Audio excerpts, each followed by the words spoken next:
la historia de la humanidad dio un giro oscuro y trágico en el momento en que Adán y Eva, nuestros antepasados, fueron expulsados del Edén, según narra el capítulo 4 del libro de Génesis. Este relato es un episodio fundamental de la Biblia, que revela la primera consecuencia del pecado y la gracia divina en medio de la justicia de Dios. Permíteme llevarte de vuelta a ese momento crucial. Los versículos 1 y 2 del capítulo 4 nos presentan a Adán y Eva, quienes, después de haber pecado y desobedecido a Dios en el Edén, ahora enfrentan las consecuencias. Eva, la madre de toda la humanidad, da a luz a sus hijos, Caín y Abel. La alegría de la maternidad se mezcla con el peso de la transgresión original, recordándonos que, incluso en medio de nuestras faltas, Dios sigue bendiciendo y permitiendo la vida. El conflicto central de este capítulo comienza a desarrollarse cuando Caín y Abel presentan sus ofrendas al Señor. Abel ofrece la mejor parte de sus rebaños, un acto de fe y obediencia, mientras que Caín ofrece los frutos de la tierra, que no son aceptados por Dios. Este pasaje revela la importancia de un corazón sincero y una actitud de obediencia en nuestra relación con Dios.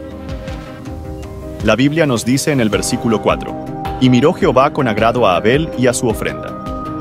La respuesta de Dios a las ofrendas desencadena la trama intrigante de este relato. Caín, lleno de enojo y celos, se sumerge en una conversación con Dios. En el versículo 6, Dios le advierte a Caín sobre el pecado que lo acecha, diciendo, «Si haces lo bueno, ¿no serás enaltecido?». Aquí encontramos una importante lección. Dios siempre nos llama a hacer lo correcto, a pesar de las circunstancias, y nos da la oportunidad de elegir entre el bien y el mal. Sin embargo, Caín no resiste la tentación, y en lugar de arrepentirse, decide confrontar a su hermano Abel.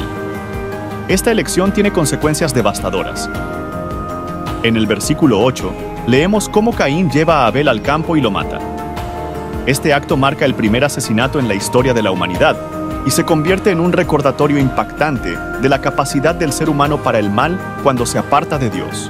La narración continúa en el versículo 9, cuando Dios confronta a Caín y le pregunta, «¿Dónde está Abel, tu hermano?». La respuesta de Caín, «No sé, ¿soy yo acaso guarda de mi hermano?», muestra su actitud desafiante y su falta de arrepentimiento. Aquí, la justicia divina comienza a tomar forma cuando Dios maldice a Caín y lo expulsa de la tierra fértil. La tierra misma, que había sido una bendición, ahora se convierte en un lugar de maldición para él. A pesar de su castigo, Dios muestra su gracia incluso en medio del juicio. En el versículo 15, Dios pone una señal en Caín para protegerlo de aquellos que busquen vengar la muerte de Abel.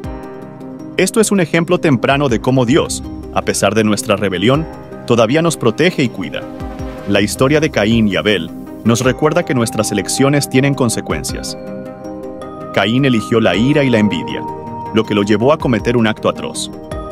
En contraste, Abel eligió la obediencia y la adoración sincera a Dios. Pero incluso en el juicio de Caín, Dios no deja de mostrar su amor y misericordia, poniendo una marca en él para protegerlo. Este relato del capítulo 4 de Génesis es un recordatorio de la condición humana. Somos seres caídos, propensos al pecado, pero también somos objetos del amor y la gracia de Dios. Nuestra historia, marcada por elecciones y consecuencias, encuentra su redención en la gracia de Dios y en su plan redentor, que culminará en Jesucristo. A medida que exploramos este pasaje, no solo vemos la oscuridad del pecado humano, sino también la luz de la gracia divina que brilla en medio de la justicia de Dios. Así que, mientras reflexionamos sobre la historia de Caín y Abel, recordemos que nuestras elecciones importan y que, incluso en medio de nuestras faltas, Dios ofrece la oportunidad de arrepentimiento y redención. Nuestra historia no termina con nuestras faltas. Más bien, encuentra su significado en la gracia y el amor de un Dios que busca restaurar lo que estaba perdido.